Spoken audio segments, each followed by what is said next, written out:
how to be the best actor, bagaimana menjadi pemain yang terbaik. Itu aja persoalannya. Setelah kita mampu menembus sesuatu yang nyata, masuk di dalam kenyataan yang nyata, barulah di situ kita bisa memahami tentang tidak ada yang bisa merubah kecuali hanya Allah itu sendiri.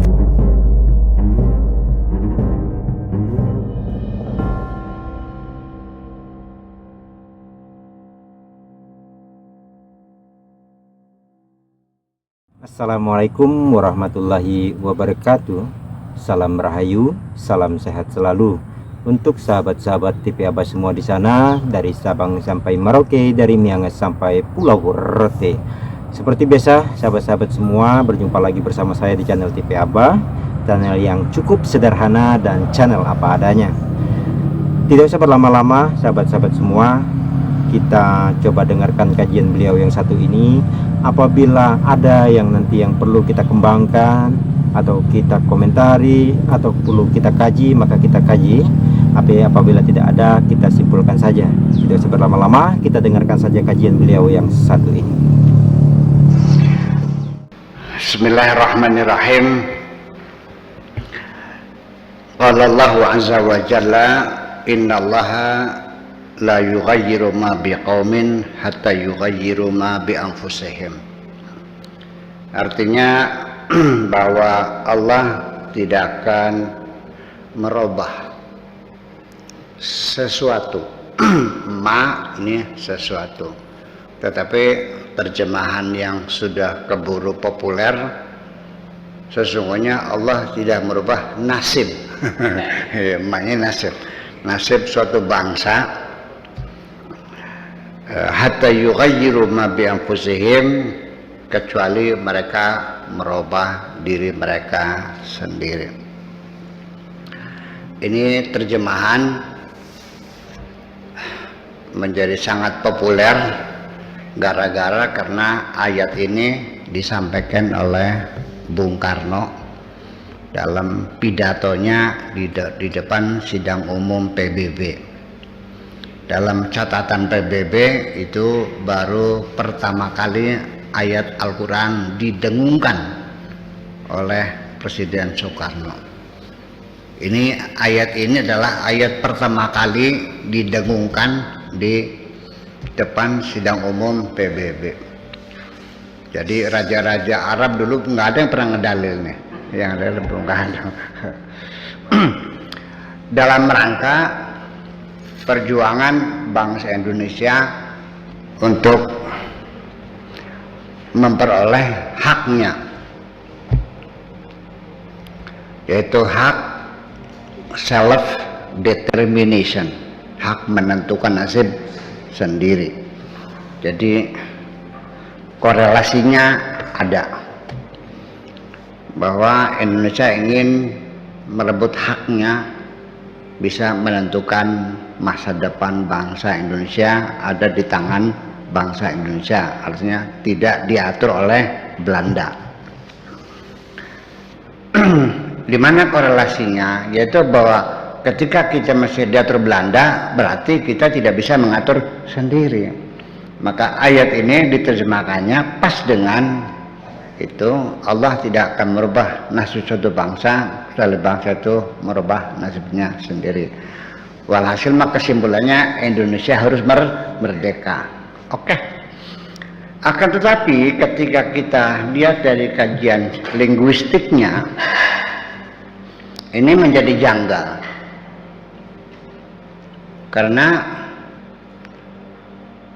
seperti kita ketahui bahwa apabila nasib suatu bangsa itu tergantung kepada bangsa itu sendiri, ini perjuangan politik, menentukan nasib sendiri, self determination, bahwa bangsa itu harus menentukan nasibnya sendiri. Tetapi pada realitanya, apakah betul orang itu bisa menentukan nasibnya sendiri? Omong kosong. Ada enggak orang yang pengen miskin? Semua orang pengen. Saya nanya, kenapa Anda nggak kaya? Oke.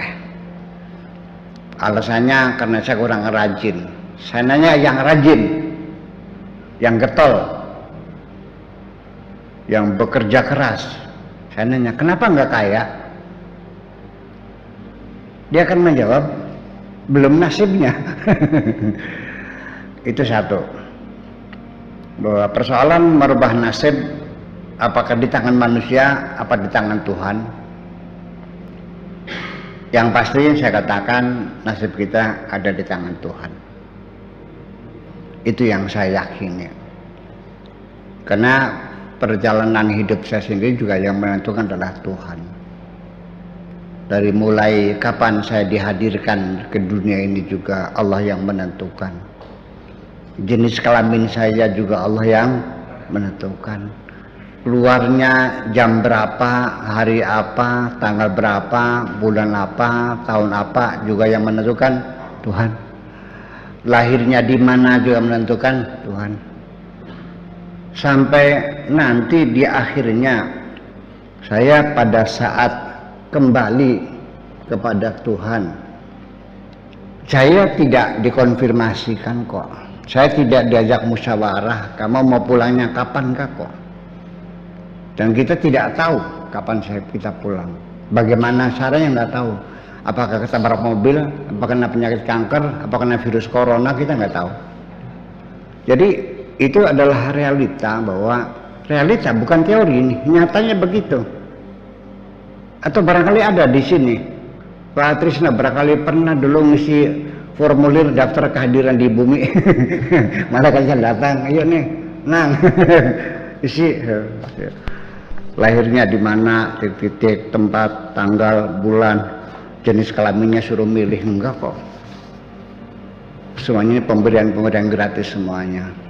Nah, dari situ akhirnya kita menjadi menyangkal apabila nasib suatu bangsa itu tergantung pada bangsa itu sendiri untuk merubah, baru Allah akan merubah. Jadi pertanyaannya, kalau begitu siapa yang ikut, siapa yang nurut? Apakah Allah tergantung kita? Apa kita tergantung Allah? Ini menjadi mentah jadinya. Nah, oleh karena itu terjemahan yang sangat bagus adalah bukan kecuali. Kalau tadi kan Allah tidak akan merubah nasib suatu bangsa kecuali bangsa itu merubah nasibnya sendiri. Bukan begitu. Allah tidak akan, menjadi begini terjemahannya, Allah tidak akan merubah nasib suatu bangsa sekalipun bangsa itu ingin merubahnya. Allah tidak akan merubah nasib suatu bangsa kecuali Allah yang merubahnya. Kalau Allah ingin merubah, maka berubahlah. Kalau Allah tidak, ya tidak. Tapi terjemahan awal seolah-olah Allah itu mengikuti keinginan kita. Jadi yang jadi dunungan siapa, Pak Didik? Yang ikut yang jadi dunungan siapa? Yang jadi bos siapa? Yang jadi babu siapa? Manusia berubah, Allah berubah. Manusia tidak merubah, Allah tidak merubah. Jadi yang jadi majikan siapa? Itu. Jadi ini akhirnya yang menjadi persoalan ketika menerjemahkan hatta. Jadi ketika hatta diterjemahkan kecuali, menjadi maknanya bertolak belakang. Makanya terjemahannya yang sejalan dengan akidah itu adalah bukan kecuali tapi sekalipun. Allah tidak akan merubah nasib suatu bangsa sekalipun bangsa itu ingin merubahnya. Kalau Allah mengatakan kamu kaya, kayalah kamu. Allah mengatakan miskin, ya miskinlah kamu. Itu. Dan itu yang menentukan adalah semuanya Allah. Tidak mungkin dalam panggung sandiwara kalau sang sutradara tidak menentukan peran masing-masing lakon itu. 10 orang naik panggung, terus di panggung suruh milih peran masing-masing. Jadi nggak ceritanya? Oleh menuju kamu jadi raja, kamu jadi tukang beca, kamu jadi pacar gelapnya, pacar selingkuhannya, menjadi istrinya, kan begitu. Terus ada tokoh antagonisnya. Jadi gimana? Ya sudah, kalau engkau ditunjuk sebagai tokoh antagonis, yang bermainlah sebagai antagonis. Jadi Sangkuni, jelas Sangkuni, kalau masalah.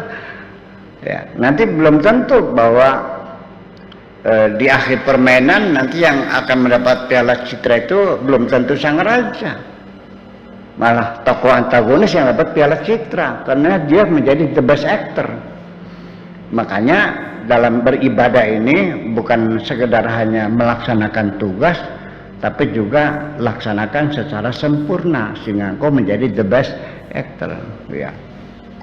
Ya, how to be the best actor, bagaimana menjadi pemain yang terbaik, itu aja persoalannya. Ikuti saja sesuatu hal itu di dalam kehidupan ini, jalani saja sesuai dengan kata hati kita, hati nurani kita. Makanya pentingnya memulai segala sesuatu, baik belajar, menjalani kehidupan, berpikir, melihat, merasa, menggerakkan sesuatu apapun, ya ada baiknya memang kita mulai dari hati nurani, agar betul-betul pergerakan kita dalam kehidupan itu, apapun pergerakan kita, pandangan, pendengaran, pemikiran, penglihatan dan segala macam itu mudah-mudahan bisa terbimbing. Nah, sehingga disitulah sebenarnya yang menjadi matangnya pada saat kajian ini menjadi mentah, mana sih sebenarnya jalurnya, sebenarnya kemana arahnya. Ya mentah itu kalau kita belum masuk di dalam satu pemahaman tentang ketuhanan yang utuh, ya tentunya pasti kita lebih banyak mengikuti hawa nafsu. Kenapa? Karena sesuatu hal yang nyata ini adalah kegelapan. Ini botol. Kalau botol itu ibaratnya kegelapan, tapi kita mampu menembus kenyataan ini, maka ini menjadi sebuah cahaya, bukan kegelapan lagi. Nah, kita harus mampu menembus cahaya itu, menembus cahaya kegelapan ini. Kalau kegelapan ini sudah mampu kita tembus, maka disitulah kita juga akan bisa terbimbing hati kita mengikuti apa yang sudah Tuhan tentukan dengan sebenar-benarnya yang Dia tentukan untuk hati nurani kita. Dan bahkan kalaupun terjadi sebuah kesalahan kita tidak mengikuti Dia, pasti di dalam kehidupannya tidak akan sinkron. Pasti pun Tuhan akan menegur, tuh kan, kamu salah, seharusnya kamu mengikuti saya, kata Tuhan. Nah, kalau kamu mengikutiku di sini, kamu tidak akan terjerumus di situ. Makanya kalau kamu mengikuti hawa nafsumu, ya itulah. Nah, ini teman-teman, sebenarnya seperti biasa saja, tapi sangat penting loh ini teman-teman. Luar biasa sangat penting. Akan menjadi sesuatu hal yang mentah dalam hidup. Bayangkan, kita menjalani kehidupan ini, mengarungi kehidupan ini berapa puluh tahun umur kita, 70 tahun, 80 tahun, 60 tahun di dalam kegelapan, di dalam sesuatu yang nyata saja. Tapi kita tidak masuk di dalam sesuatu kenyataan yang nyata, yang sebenar-benarnya nyata. Nah, setelah kita mampu menembus sesuatu yang nyata, masuk di dalam kenyataan yang nyata, barulah di situ kita bisa memahami tentang tidak ada yang bisa merubah kecuali hanya Allah itu sendiri. Karena kalau kita mengikuti hati nurani kita, tentunya akan terjadi sebuah perubahan yang perubahannya itu jauh lebih baik. Karena kenapa? Sesuatu yang di dalam hati nurani tentunya itu bahasa Tuhan, peribahasa Tuhan, pemberitahuan dari Tuhan. Kalau kita mengikuti dari hati nurani, maka sesuatu itu insya Allah benar, betul-betul benar. Tapi kalau kita mengikuti sesuatu dari di luar hati nurani, bisikan hati nurani, maka lebih banyak terjerumusnya, terjerembabnya, lebih banyak terjebaknya. Ya, mungkin sahabat-sahabat semua pasti pernah mengalami ini semua.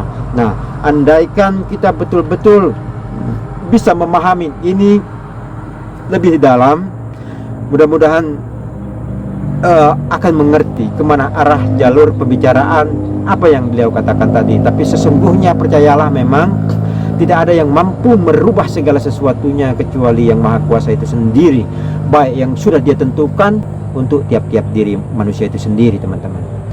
Kita sudah di penghujung acara, mudah-mudahan sahabat-sahabat semua juga bisa memahami, karena bahasa saya mungkin terbatas yang tidak bisa dimengerti oleh sahabat-sahabat semua, karena mungkin kata-kata ataupun susunan kata-kata saya yang kurang sempurna. Saya mohon maaf lahir dan batin.